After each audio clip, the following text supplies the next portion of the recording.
All right. Well, hello there, everyone, and thank you for joining us today. This is Melissa here with Mediafly, and I'm excited to introduce our speakers for today's session. 5 behaviors of sales and career sabotage and how to change them. Our speakers today are Barbara Giamanco, CEO of Social Centered Selling and host of the podcast Conversations with Women in Sales. And Betty McNeil, Senior Director of Enterprise Sales at Mediafly and formerly Senior Vice President of Alinea, which was acquired by Mediafly. Each of you will receive follow-up email with access to the content and resources we discussed today, and we will be conducting Q&A at the end of the session, so please send me any questions you may have using the Q&A feature. Several of you have already submitted questions, and we will address those towards the end. We have some great information to cover, so without further ado, I'd like to turn it over to Barbara and Betty. Thank you again for joining us today. Barbara?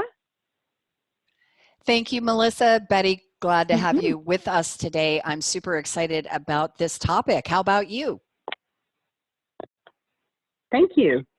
Glad to be here and in celebration of International Women's Day as well.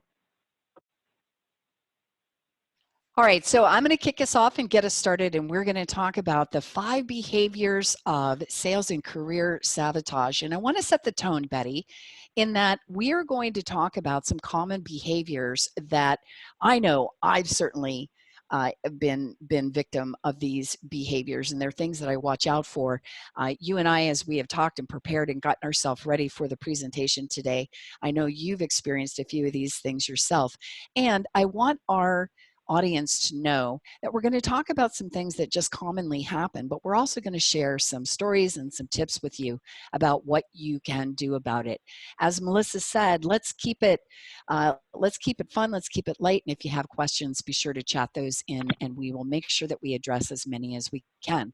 All right, so let's go ahead and kick it off with the first behavior. Now, this question is probably one that you can relate to, right? Have you ever been in a meeting and you kind of felt like you were seen, but you were not heard? Maybe you even shared something that was a new idea or a tip, or you weighed in on a question that had been asked among the group and you just didn't feel like anybody heard you. Well, I've been, in situations where that happened as well. So let's talk a little bit more about what could be going on. So in this particular case, what could be happening is the message and the approach. And what we mean by that is that sometimes we may come across as not being quite as confident in what we are talking about. And so Harvard Business Review, among other organizations, have done research about what happens, who gets heard, and why in certain meetings. And sometimes women are more likely to kind of downplay, right? There's certainty when they speak. They might hedge their assertion. Maybe they are acknowledging other people's points of view, but not making sure that their own is heard and it's clear. And so sometimes that certainty or lack of certainty comes across as not really being confident in whatever it is that you're talking about. Also, one of the tips I would offer is whenever you're sharing something, make sure that you're not also downplaying the importance of whatever it is you're sharing. For example, don't share an idea and then say, hey, but it's no big deal if others don't think this is a good idea. So Betty, what are your thoughts on this whole notion of being seen but maybe not heard in a meeting? Well, if you move to the next slide, Barb, I want to kind of bring a couple things up and that resonate with me and bring it home. And the first thing is, I know we've all been in meetings, and it's very, very distracting, whether it's a man or a woman, but ending sentences on a rising note has the effect of making every statement sound like a question, right? That the rising note sounds like you're questioning yourself. There's uncertainty there. There's some second guessing there. So what you really want to do is avoid language that conveys uncertainty, that both minimizes and discounts and invites confusion and contradiction. So as a best practice, you really want to look people in the eye and maintain that eye contact.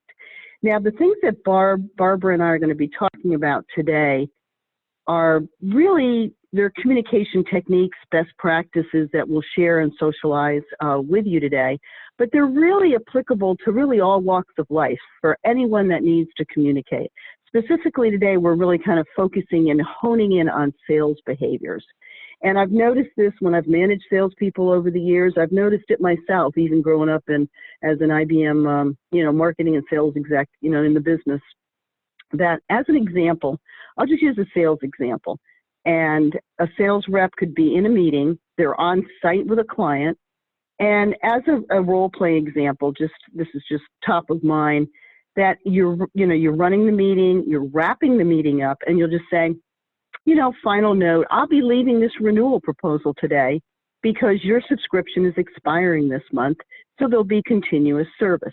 This is just a role play example, but when you're a salesperson doing that, you really need to look your customer in the eye, maintain that eye contact, shake hands, agree to the terms, so there's no misunderstanding, so that when you leave that meeting, that everyone is on the same page, that, your order, you're going to have a signed order, and terms of that agreement. Maybe it's a purchase order, maybe it's cutting a check, but you need to leave the meeting on the same page, look the people in the eye, look your customer in the eye, maintain that contact, shake hands so that there's no misunderstanding.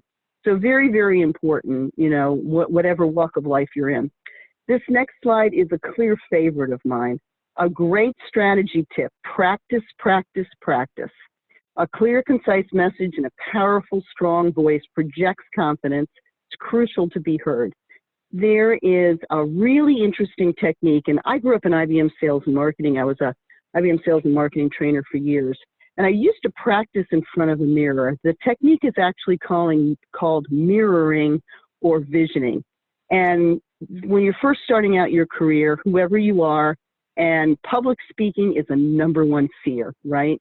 But you have to do it as part of your job, or a main criteria or a key metric of your job. So rehearsing with someone, practicing in front of the mirror. There's an old saying: make it, the KISS principle. Keep it simple, stupid. Be so clear that even your mother knows what you're talking about. So a best practice I found back in the day, I joined, there's an organization that still exists today. It's a wonderful organization. It's called Toastmasters. It's actually a United States nonprofit educational organization. And it operates with clubs worldwide. And it's for the purpose of communicating and promoting communication, public speaking, and leadership.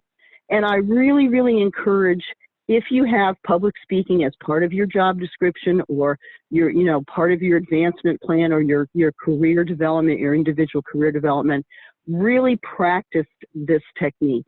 And, join Toastmasters, do whatever you need to do, but practice, practice, practice your messaging so that even your mother knows what you're talking about as a direct result of your conversation or presentation. I love that, Betty. I think that is great advice, and it's great advice for any of us, no matter how long we've been in our careers. I find even today, before I'm getting ready to speak to an audience or do a training program, I also do that same sort of practice in the mirror, if you will.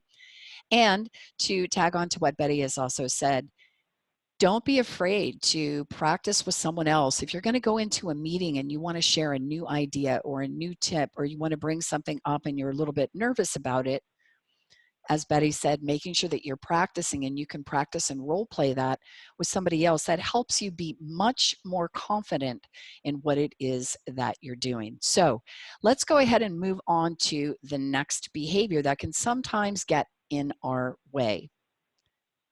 This concept is about minimizing. And as we jump into the topic, I'm going to share a story that I think a lot of women will really relate to. So think about the last time that you might have been on an airplane. And just as the door to the airplane is getting ready to close, you realize you're on the end seat, or you could be at the window, and then there's one other person, a gentleman, who's sitting next to the window or on the aisle, but you have that middle seat open. Well, I don't know about you, but I've seen this in action hundreds of times through the years as I've been traveling. And invariably, when the gentleman realizes that that seat is open, he starts to make that his you know, his virtual office in the sky, and he starts taking over that space. That's just a fun example of something that we see happening in real life all the time. Minimizing can also happen in meetings, and we'll talk about that in just a second. So one of the things you want to think about is, you know, men often are using I more often. Women tend to use the word we more often.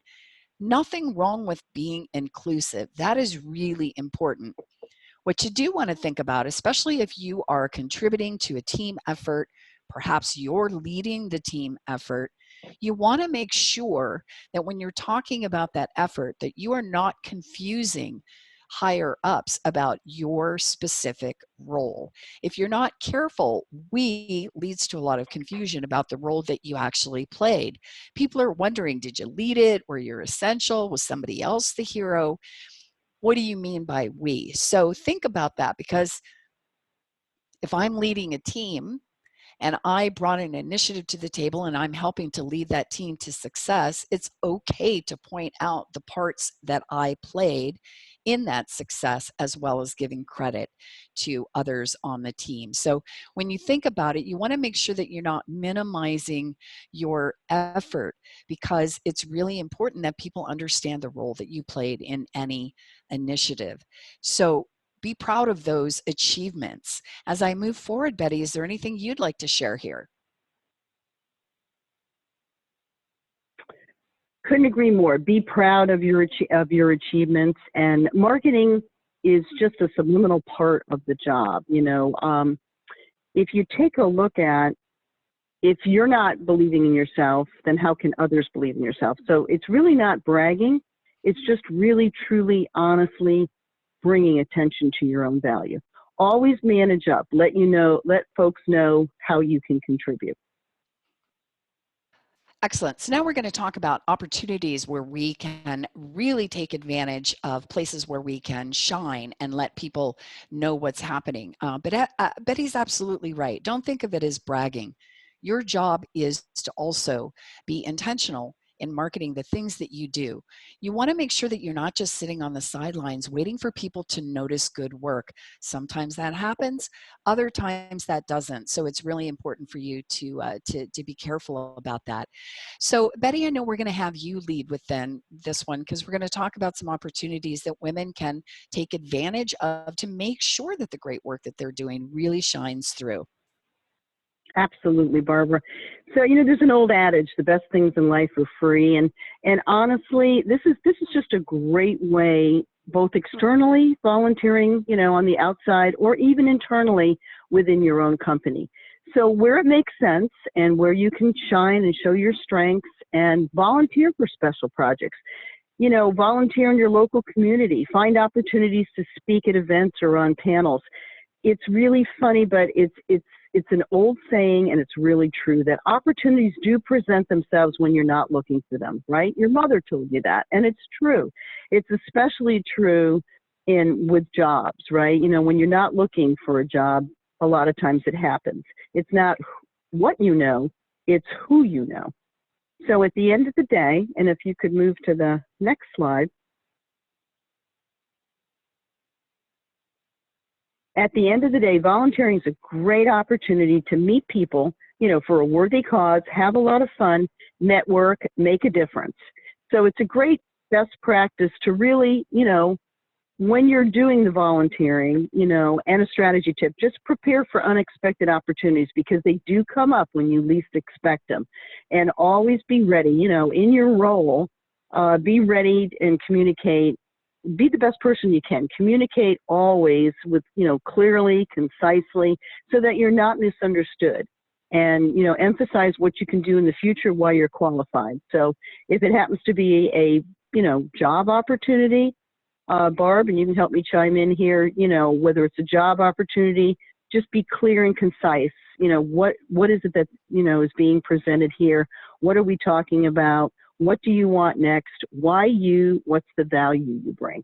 So we're in constant promotion of ourselves in today's world and then future, because, you know, we're ever evolving and self-developing ourselves.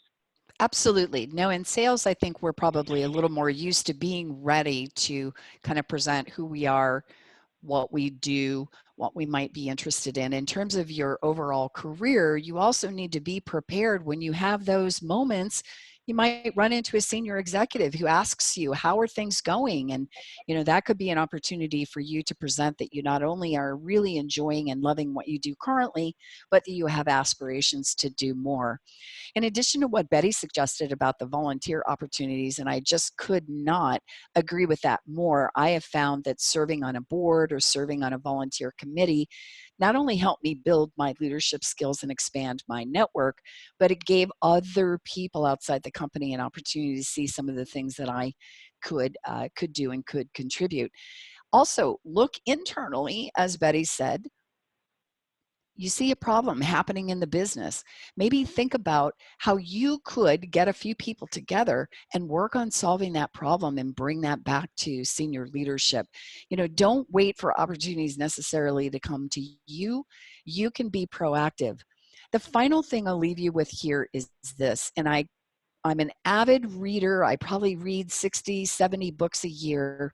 And I read a great book last year that I highly recommend. It's called How Women Rise, written by two executive coaches, one a well-known female, another a well-known male. And one of the things that they reminded me of in a story they shared was this: even our male counterparts, they can be on the job 1 week, but if they happen to run into a senior executive and they get an opportunity for a minute to talk to them and say, yes, I'm really enjoying being here. And guess what? I see myself in this next role. I'd like to be a leader in the company. Here's why I want that. Here's why I think I would be valuable to the organization. Now, I'm going to tell you from personal experience that I know plenty of women who would never do that. They'd be thinking, I'm too new. I can't tell anybody I'm ready for the next position. Sure you can. So you want to be ready to talk about where you see yourself next and why you believe you'll bring value in that future opportunity as well as what you're currently doing. All right, so let's go ahead and talk about that third behavior. So the third behavior is a really interesting one. It's all about leveraging those relationships, right, versus building them. So what do I mean by that? Well, women are often touted, and I think there's a lot of truth to it, but women are often touted as having sort of this innate skill, if you will, for building relationships with people. And I think that's true. I think about myself. I know I genuinely care about others, kind of getting to know them. How can I help them? How can I support them? But here's what's interesting. Women will spend a lot of time building great relationships, right? But when they need help, and this is where the building comes in, when they need help, they're often very hesitant to go back to their network and build on the strength of those connections by asking for the help that they need. Guys don't do this. I'm telling you right now, they do not do this. What they do is they want the next job, the next promotion, the next whatever it is they need help with. They go to their guy friends and they ask for the help, and they're very specific about it, and they do a great job helping each other. What I want everyone listening in on this call today to remember, and I'm sure Betty does as well, ambition is not a dirty word. There's nothing wrong with wanting to get ahead. And by the way, what is the point of building all these fantastic relationships if you don't feel like you can trust on those people, to help you by making the ask? And they're just not going to inherently know how to help you if you don't tell them. So before I let Betty chime in here, I want to also share a funny story, because it's funny to me anyway, because it just happened. It just happened in November of 2019. So here's the deal. I run a podcast. I host a podcast called Conversations with Women in Sales. And once a year, this organization that I'm a big part of, and if you're in sales, I encourage you to check out the community. They're called Top Sales World. Every year for the past 10 years or so, they have run their annual sales awards. And they usually have 10 categories. One of those categories is a podcast category. and they encourage nominations, right? So people will fill out the form and they'll nominate, whether it's the podcast or video or the best technology, whatever it might be, they turn in these nominations. Well, Barb, who talks on this kind of thing a lot, tends to let other people nominate if they feel she does good work. So in November, the nominations are open.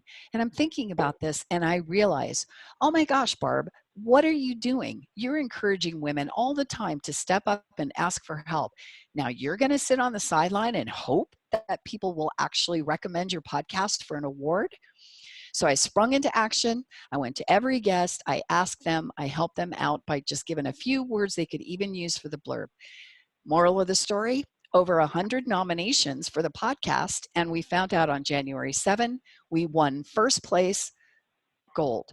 Now, I'm telling you that story, not to brag so much about the podcast, but just to say that it doesn't matter how long I have been doing this or, how long I've been in my career, I still sometimes accidentally make these kinds of mistakes. What about you, Betty?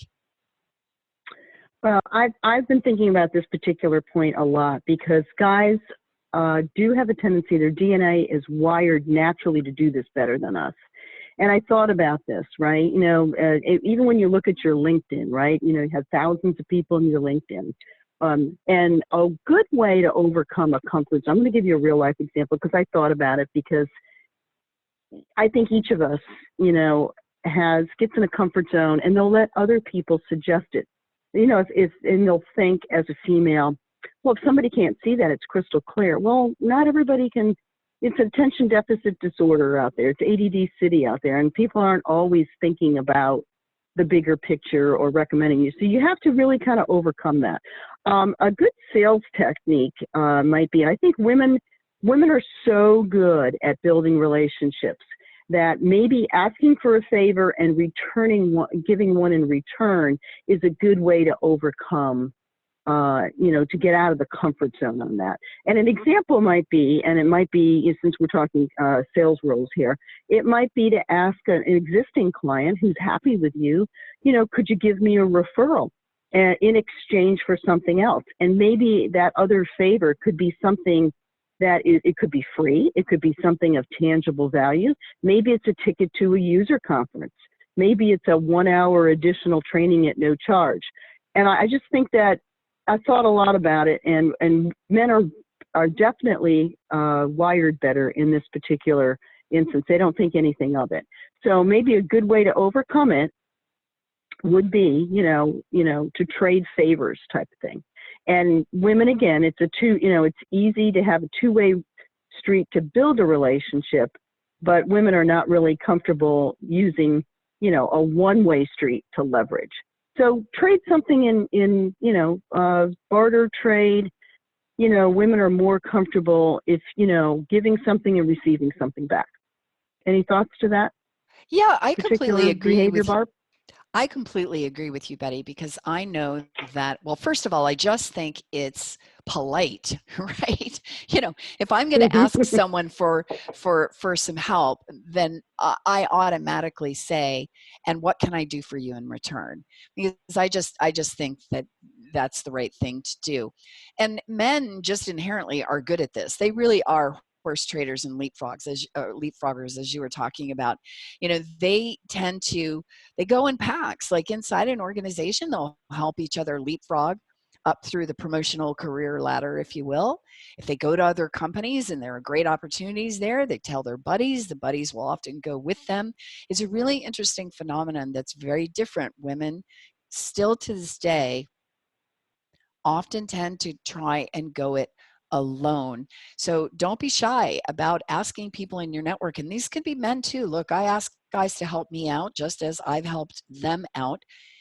The point is really that we are good at building relationships. We do have strong networks. It's okay to ask for help. And as Betty suggested, then, make the offer to return the favor. And so you can help each other and get really comfortable with that sort of thing, right? So the other thing that I would say here that we can, and Betty, you reminded me as well, whatever you're asking for in terms of help, whether it's referral or, you know, some guidance around practicing for an important meeting you need to go into, you need to also make sure that you're very clear with the ask. And Betty, you may have some tips on the referral piece of it as well. I know when someone comes to me and says, Barb, if you happen to know anybody, I'd appreciate an introduction. And here's the thing, I know a lot of people, but when you say, if you happen to know anyone, I'm not exactly sure who's the right fit for you. So I would say, make sure that when you're making an ask, be clear and specific about what you need help with. What do you think, Betty? Absolutely. My husband used to say to me, you know how many people you referred for jobs and you never ask anybody for a favor in return. So definitely if you're going to ask for guidance and support, you know, ask the right people, be clear in your ask. Absolutely. All right, so let's go ahead and move on to the fourth behavior. This is one of my favorites, actually, because this is one that I have to watch out for because I do really enjoy talking with other people and getting to know other people. So we have to be careful of the TMI trap, the too much information trap. Sometimes we can start to share far more information than is actually needed. And if we go back to where we started about being seen and not heard, this also plays into it. So let's dig into this one in a little more depth.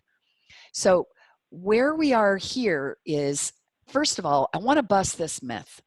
I started seeing this back you know, in early 2000s. It started in a book that somebody had written, and they said that they'd done a study, and their study proved that women spoke something like 20,000 words in a day, while men only spoke 7.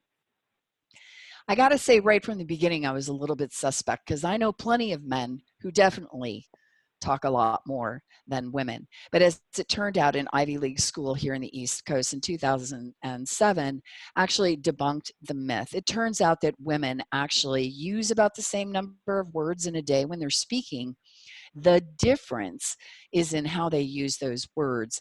And so that's what we want to talk about in a little more depth.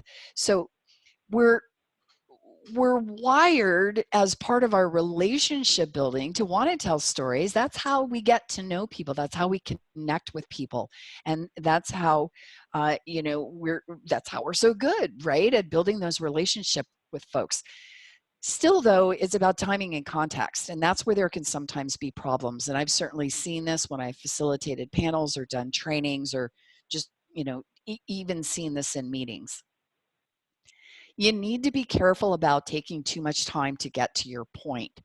Often I have seen women more than men spend a lot of time with a backstory, right? They're trying to give a lot of background as to why they are bringing a particular strategic idea forward.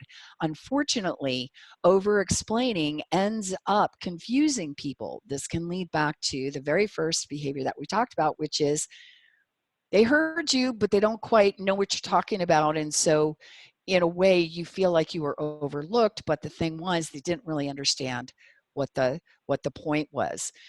Also sometimes, and this is really important for anybody who is in sales, there's a time to just be quiet and let there be a pause. For example, you might ask a particular question of a customer or a potential customer. You need to just be comfortable with the awkward silence and give the person a moment to answer that question. Same thing in meetings. You want to be careful about not trying to fill up that space. So make sure that if you have something important you're trying to bring to the table, whether you're in sales or in any other role in the business, make sure you make your point. If people need more background, guaranteed they're going to ask you. So what do you think about that, Betty? Well, especially in sales, there's in sales training, if you go through any of the methodologies, they'll always tell you when you're asking for an order, the first person to talk loses. And women hate awkward pauses, and they'll over-explain, they'll chat, but definitely you got to know when to hold them, when to fold them. And if you're in a critical moment where you're asking or you're gaining agreement, whether it's an order or consensus, with an executive, you state your position and then you ask for it. So you got to remember to net it out. It's an area I truly had to work on because I think most salespeople are extroverts and they like to talk.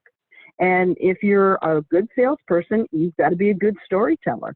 So it's kind of the antithesis, right? You're kind of saying the opposite here. You have to net it out, but internally, if the person's an extrovert and they just naturally like to talk, they've got to remember that they're meeting with executives, the time is tight, they've got to really prepare and focus on the bottom line. Today, it's all about the bottom line. And I actually have worked the last 20 years in return on investment and financial cost justification, with software tools. And 95% of clients today expect you to cost justify your products and solutions. So whether it's a net bottom line on how much does this cost, asking for the order, you've got to, be very net, be very concise, precise, make sure you're communicating, and be very time efficient. Never go over. Actually, if you can end a meeting and get an order before the scheduled time is up, even better, because executives are busy and they want you to get to that bottom line. Well, you made some, Betty, and I've actually been in situations where I was coaching some of my salespeople. We might have gone on a call together. We're in the meeting. We give some coaching after the fact. I have actually watched salespeople talk themselves out of sales because they were right at that moment that you talked about. They've made the ask for the order. It's become clear the customer is really interested in making the purchase. And all of a sudden, the next thing you know, the rep is off talking about all the other things that they could also sell at the same time. And what happens? The person gets stalled out. The other thing I wanted to share with the audience before we move on to our next behavior is that people have different styles of communication. Some of you may be familiar with things like DISC or Myers-Briggs, behavioral or personality type assessments. Each of us have certain ways of communicating, and we also have certain ways that we want people to communicate with us. And so the reason I say that is this is something I had to learn really, really early on in sales, to learn how to start to adjust my communication style based on different signals I was picking up from the other people that I was either talking with in a sales situation, or it could be in a management meeting or in a team meeting. There are these different signals that you want to pick up on. And one of the things that I learned very, very quickly, so many executives who do, get to where they're at, they are pretty, results oriented. They're drivers. They definitely do want you to get to the point. So while it might feel a little uncomfortable, in communication, it's important to think about what the other person needs from that conversation first. So any other thoughts about that, Betty, before I move us on to the next behavior? Yep, let's go ahead and move on because we've got some good questions coming in. All right, fantastic. All right, and so now we're going to talk about people pleasing and the dangers of perfectionism. Oh my gosh, this has definitely been one that I have fallen victim to. Now, years ago when I was still an executive at Microsoft, one of the things that really bugged me one time when a manager gave me some feedback, he said to me, "Barb, I just want to let you know that perfect is the enemy of good." I was really annoyed by that for a little while until I finally understood what he meant. What he meant was I had this habit every time that somebody would give me a compliment, whether it was him or some of my peers in a meeting or whatever it might be, I would always kind of blow it off because I would say, "Oh, that's awesome. And what can I do better? What can I do better? What can I do better?"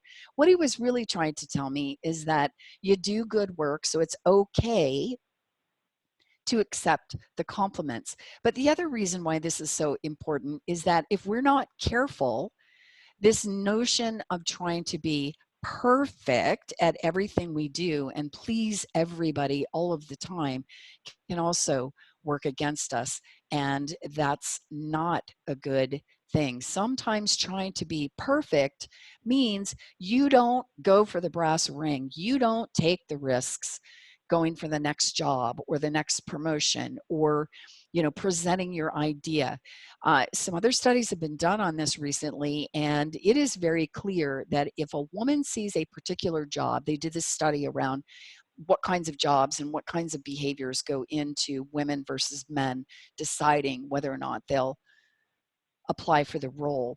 And what they found is that women often said to themselves, oh, wait a second, I can't check the box on every single item on their criteria list. Therefore, I'm not qualified to apply. Right? So women want to be 100% or 150% prepared and feel like they can do every aspect of the job perfectly. Men, they're like 50, 60, 70%. They're going to go for it because they know that they can definitely learn or tap into a network of people that can help them. And then the thing about the pleasing, you got to be careful there. And I've certainly done this as well. Saying yes to everything, first of all, means you're going to end up sometimes spread way too thin, but you may also be saying yes to the wrong things that get in the way of your priorities. That can lead to personal frustration. In the book, I mentioned How Women Rise. They also talk about this as well. Men are very clear about their priorities, and they do not hesitate to say no if somebody is making an ask of them, and whatever that ask is going to conflict with their priorities. So what's your take on this one, Betty?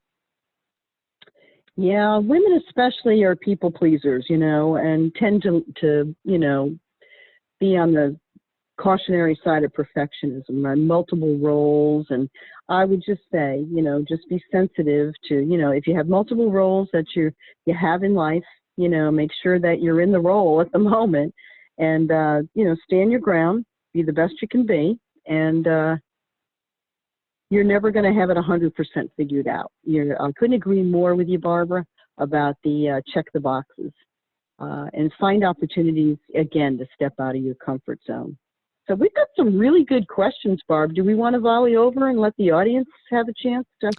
Yeah, absolutely. I think it's about time, because I think it's about time. We have talked about the 5 main behaviors, and now we want to hear from those who are listening in and watching the webinar. So let's definitely take the questions. So Melissa, I think you're going to help us out with that. Yeah, I do. I have some questions, and we had a lot of great comments. So thank you, ladies, for that. And we will be posting the webinar so you can share it out.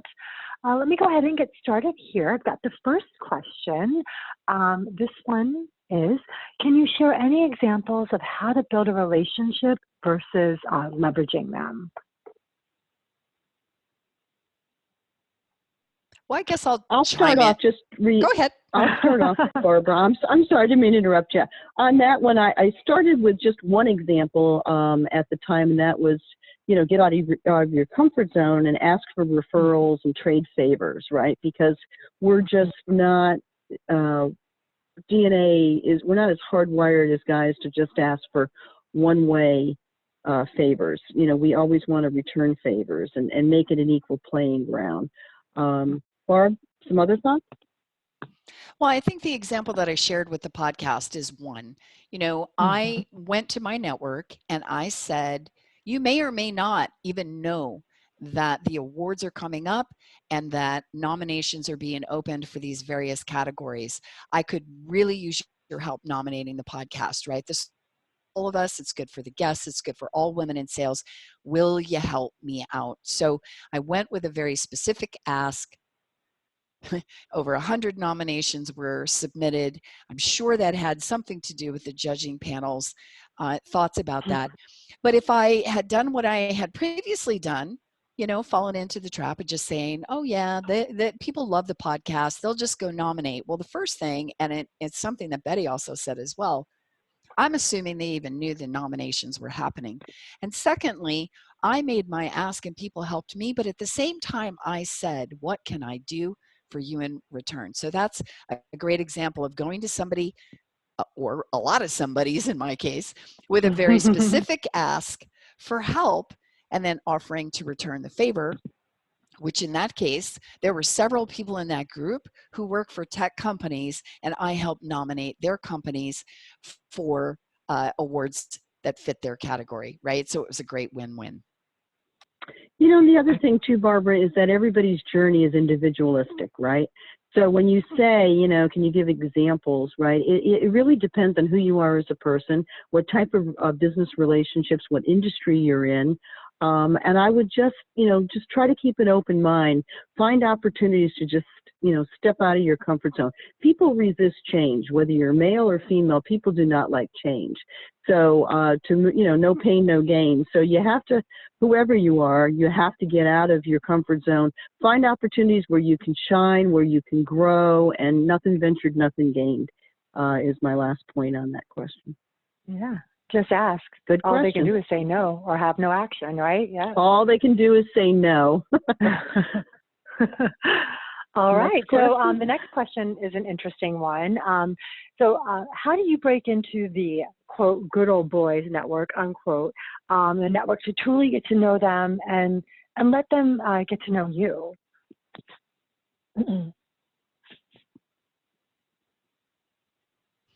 All right, Barbara, why don't you start on this one, because we both grew up in the old boys networks at IBM and Microsoft, but you've got some really good examples. We've had this conversation before, so I'll let you kick this one off. All right, so I'll jump in on this, and I know you'll have something great to add as well, Betty. So here's the thing. First of all, I believe in being really positive about things, right? So I'm kind of, you know, I follow Gandhi's advice, be the change you want to be in the world. So my first thing is I don't assume there's a boys network where the men are intentionally trying to exclude. I'm not saying that they don't have boys networks, especially in different industries. And in some cases, maybe they are leaving the women out.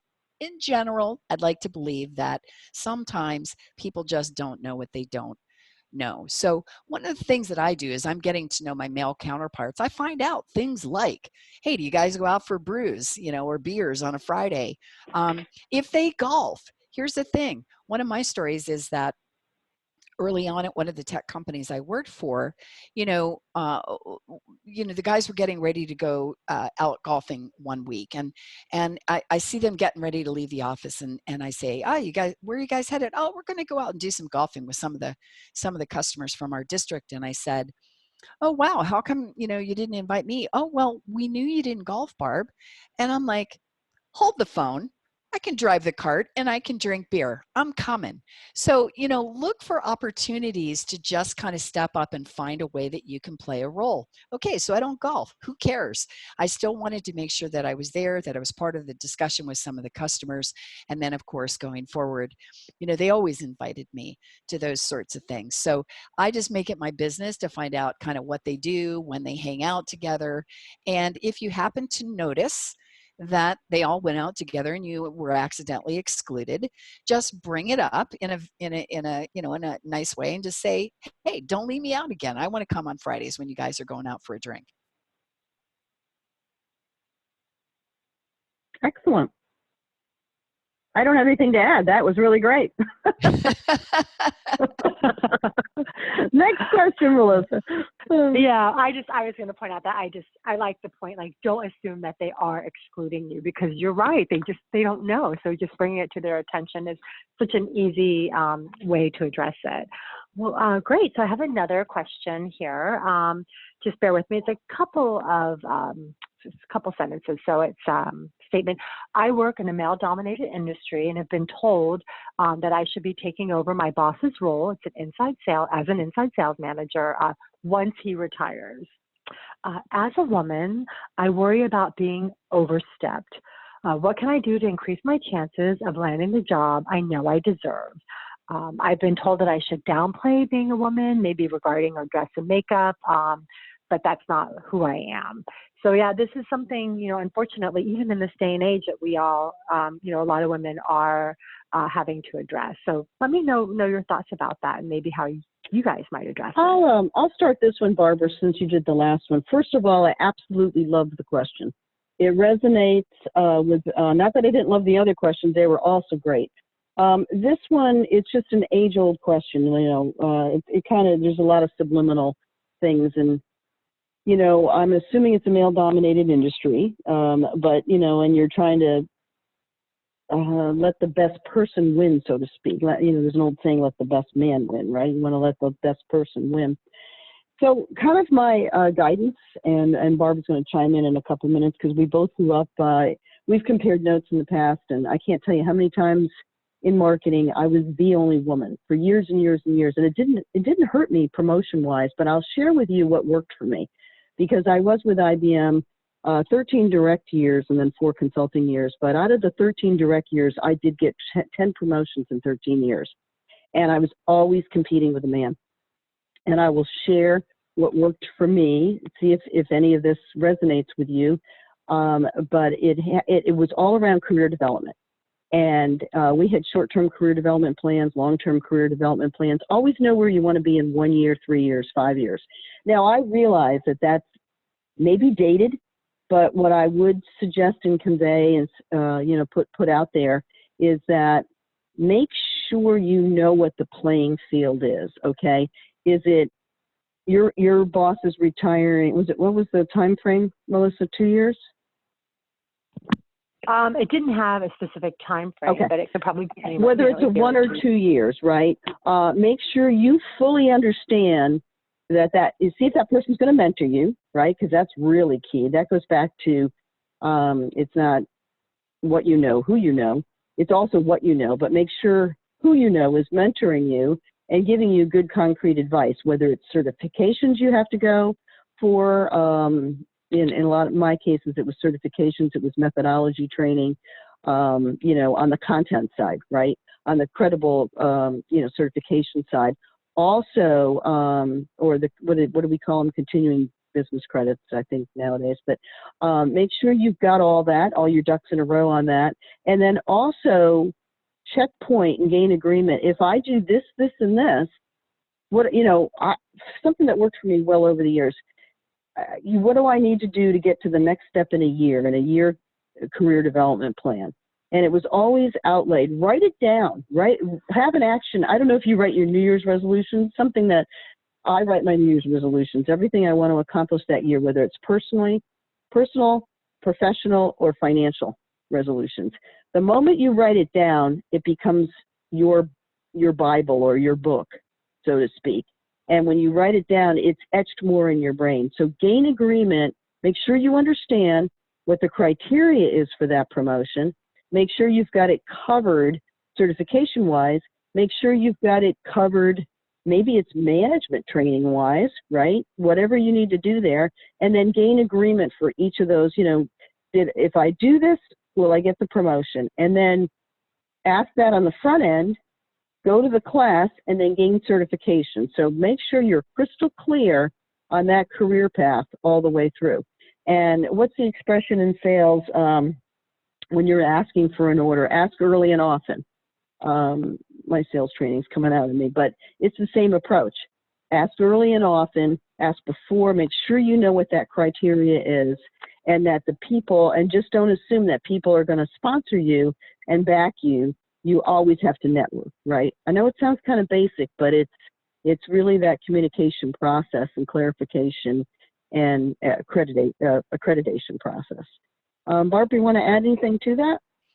Well, I think you made some great points. There's not much more that I could tag on to other than to say that I agree with you 1,000%. If someone, and especially if this is going to happen a year or 2 years out potentially, I'm with Betty. You need to gain agreement.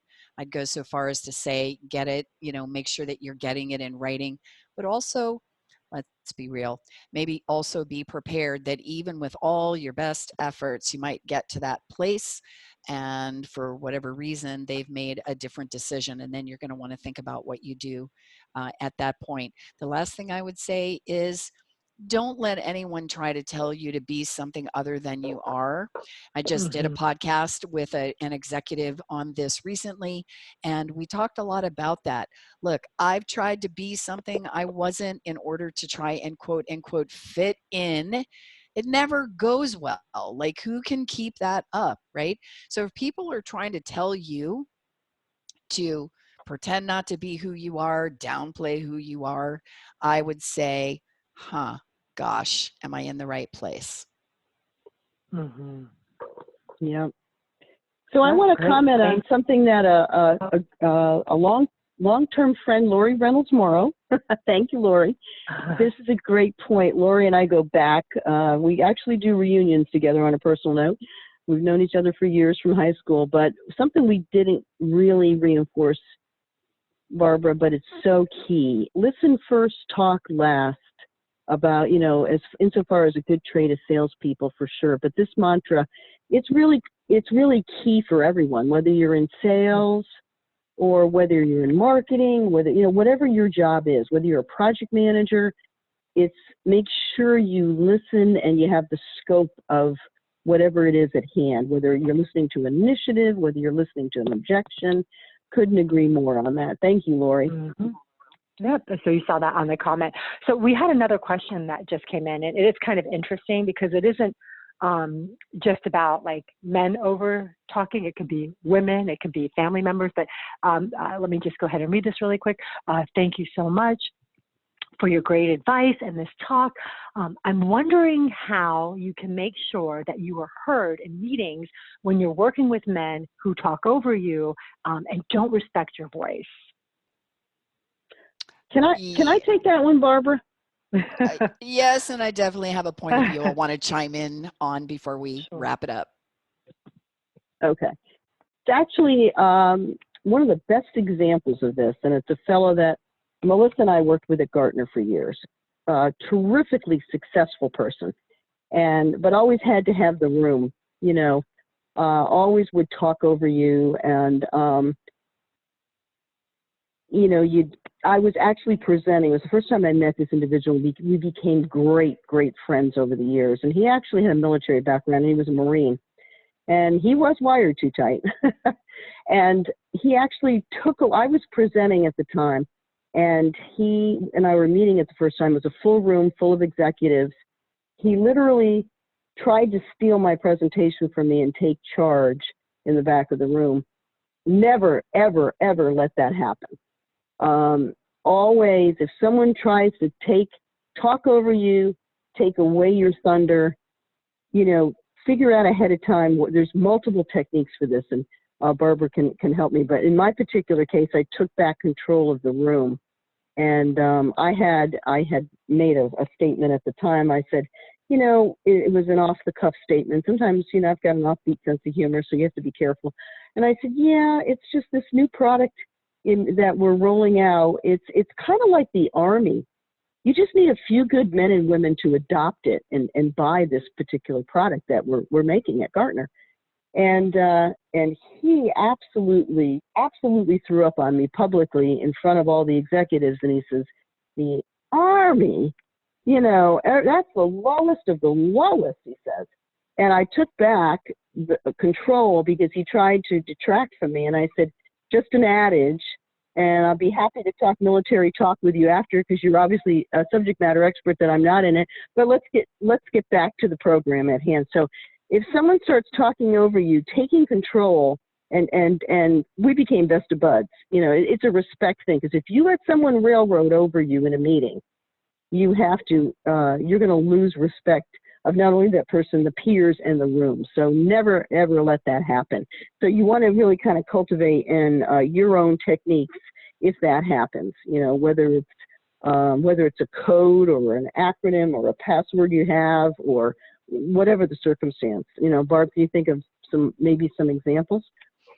Yeah, I can just share what I've done, because look, it's happened to me, and I'm a pretty extroverted, confident individual. And so I think Betty's right in that you find your own style, but this is what I've done. So if I've been in a meeting and maybe I've shared an idea and nobody seems to really respond, but 2 seconds later, you know, Bob says, oh, I have an idea, and he basically repeats my idea. And I've had this happen every once in a while. This is why when we let off, we said practice, right? Practice and prepare for the inevitable thing that we're talking about that's going to happen, right? So I used humor because that's who I am, right? And so I said, oh, Bob, that's awesome. Dude, I'm so glad you liked my idea. That's fantastic. Can we all talk about that in a little more depth? Everybody laughed. Bob didn't feel like I put him down, but the point was made, right? So like Betty suggested, I brought it back to me. And you took control back. And I let people know that it was my idea, but I didn't make it, negative. And I want to contrast that with another peer of mine. She had a tendency to want to try and argue and fight every single point to try and get her point across. Now, that's going overboard, because what ended up happening is nobody ever wanted to listen to her. And I don't blame them, because you don't need to argue every single thing. My dad was military, by the way, and he was a Marine. And, here's the thing. You don't need to fight every battle. Be clear on the things that are really important. And in my case, the example I just shared, I thought a long time about that particular idea, and I'd actually researched it quite a bit. You darn betcha I was going to make sure that I deserved credit for having brought it up. So that's my example. Awesome. Well, we're getting really close to the top of the hour. We do have one additional question. It's kind of on topic, but not really, but maybe we can talk a little bit about your social media. Where do you find the most success in social media for sales and marketing? So I appreciate the question, and it may have been directed at me. I'm not sure about that, because I have for the last 10 years or so spent a lot of time helping organizations, both on the sales and marketing side, really leverage social and digital as part of their overall business strategies. So I don't know the context of the question. What I would suggest is, please reach out to me personally. I'd be happy to talk with you in a little more depth about your question. Also, thanks to the folks at Mediafly, here's my contact information. Feel free to connect with me on LinkedIn, on my blog, on my website. I've got a lot of complimentary webinars you can watch on demand about how to use sales and marketing strategies with social as part of all of that. And I would be happy to chat with you about that for sure. So Melissa, thank you so much for that question. Yeah. And whoever asked, or anybody in the audience, if you'd like to know more about how to leverage social, I'd be happy to chat with you. Awesome. Well, thanks so much. And with really like to thank all of our attendees today. We appreciate you. And a very special thank you to Barbara and Betty. What a great chat. Always good advice. Really appreciate that. So with that said, we will go ahead and wrap it up for this particular webinar. Thank you so much, ladies, and everyone who's joined us today. Barbara, Betty, thank you. Thank you, Melissa. Thank you, everyone. Thank you, Betty. It was great hanging out with you. Yeah. Absolutely. Had a lot of fun. Thank you so much, Barbara. Yep. And happy International Women's Day. Yes, thank you. Take care, everyone. Bye-bye.